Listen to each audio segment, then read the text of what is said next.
এবার মনে হচ্ছে একটু তাড়াতাড়ি ভয়েস ওভার দিতে এলাম। যাই হোক, এটা হচ্ছে আমাদের 3 চুলের পরের দিনের সকাল এবং এটাই হচ্ছে আমাদের 3 চুলের শেষ সকাল। কারণ এবার আমরা এখানে টিফিন করে বেরিয়ে পড়ব আমাদের নেক্সট ডেস্টিনেশনের উদ্দেশ্যে। তো ওনারা আমাদেরকে খাবার দিয়ে দিয়েছেন, আমরা নিজেরাই একটু একে অপরকে দিয়ে খেতে শুরু করলাম। ভীষণ সুন্দর আয়োজন ছিল, গরম গরম লুচি ছিল, তার সাথে সবজি আর তার সাথে ডিম সেদ্ধ আর ছিল জুস।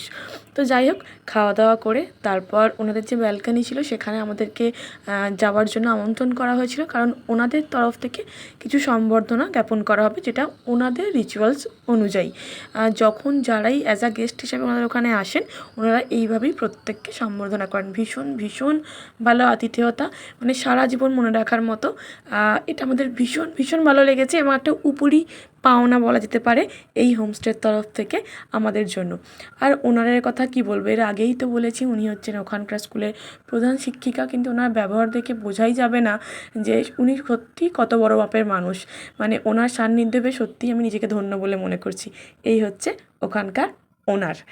তো ভীষণ ভীষণ মিষ্টি একজন মানুষ, বলাই বাহুল্য যে ওরকম মানুষ আমি সচরাচর দেখতেই পাই না। ওখান থেকে আমাদের গাড়ি এবার এগিয়ে চললো পেশক টি গার্ডেনের দিকে। তারপর ওখান থেকে আরও খানিকটা এগিয়ে গিয়ে এক জায়গায় দাঁড়ানো হলো, যেখানে ওখানকার ড্রেস পরে সবাই ছবি তোলার জন্য রেডি হচ্ছিল। তো আমিও একটু নিজে রেডি হয়ে নিলাম, আমি গৌরী আমরা দুজনেই রেডি হয়েছিলাম যে একটু নেপালিভাবে আমাদেরকে দেখার জন্য। তারপর চলে গেলাম একটু ওপর দিকে পোজ দিতে। চা তুলতে তো পারি না, যা হোক করে এটা ওটা করে একটুখানি দেখলাম নিজেকে পোজ দিয়ে, দেখলাম বেশ ভালোই লাগছে, অতটাও খারাপ লাগছে না, তবে মানিয়ে গেছে যা দেখলাম। তারপর চলে এলাম আমরা ত্রিবেণী ভিউ পয়েন্টের দিকে। ভীষণ সুন্দর একটা মনোমুগ্ধকর দৃশ্য হচ্ছে এই ত্রিবেণী ভিউ পয়েন্ট। তারপর ওখান থেকে বেরিয়ে আমাদের গাড়ি সোজা এসে দাঁড়ালো লামাহাটা ইকো পার্ক।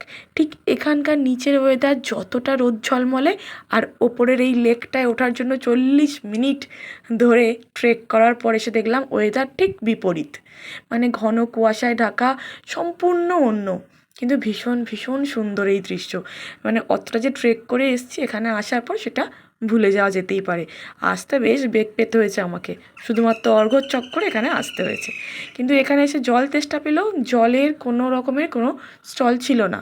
তো কফি ম্যাগি ছিল, ওটা খেয়ে এখানে একটু টয় ট্রেন নিচে নেমে দেখে তারপর চলে এলাম একেবারে আমাদের আজকের আস্তানা দার্জিলিংয়ের একদম ভীষণ ভীষণ সুন্দর একটা হোটেল এলিমেন্ট। তো ওখানে এসে রাতের যখন আমরা এসেছি অনেকটা লেট হয়ে গেছে, দেন ডিনার করে ঘুমিয়ে পড়ার পালা। তারপর আরও একটা দিন ছিল কিন্তু আমার দার্জিলিংয়ে, সেই পর্বটাও আসবে, আশা করি তাড়াতাড়ি আসবে। ততক্ষণের জন্য টাটা।